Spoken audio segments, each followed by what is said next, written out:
Meillä on Nallikarin matkailuyhdistys ja sen puitteissa sitten lähdettiin miettimään, että tarvitaan jotain talvitekemistä, eli että saataisiin Nallikarin rantaa, mikä on perinteisesti kesäpaikka, niin saataisiin myös talvella toimintaa. Ja sitten ideoitiin tämmöinen talvikylä ja sitten meillä tuli ensimmäisen vuoden jälkeen oikeastaan todettiin, että se on hyvä juttu, mutta me tarvitaan sinne tapahtumia. Ja näitä oli tämmöisiä seminaarityyppisiä tapaamisia, mitkä oli niin kuin meille hyvinkin tärkeitä. Me saatiin sitä kautta sitten löydettiin kavereita, toimijoita tuonne talvikylään sekä sitten tämmöinen esite tehtiin, eli talvitapahtumat. Me oltiin osana siinä mukana siinä ja sitä sitten jaettiin matkailijoille.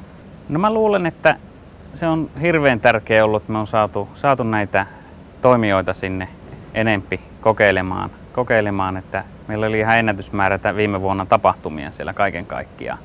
Ja se on tosi hyvä ja mä luulen, että se on niin kuin se kaikista suurin vaikutus. Toki meillä on kävijämäärät kasvanut koko ajan. Täällä on paljon pieniä toimijoita, niin kuin mekin ollaan pieni toimija. Sitten on paljon pieniä kulttuuripuolen toimijoita, että kun saa niitä yhdistettyä, niin paikallisesti ne jotenkin tiedetään, mutta sitten tavallaan valtakunnallista, jos halutaan, niin siihen tarvitaan joku, kuka on, niin kuin ottaa sen isompana kokonaisuutena sitten ja lähtee viemään, markkinoimaan ja lyömään sitä rumpua. Että se on vähän yksin pienen toimijan, niin se ei taho kantaa se ääni, että ei taho vaan toimia.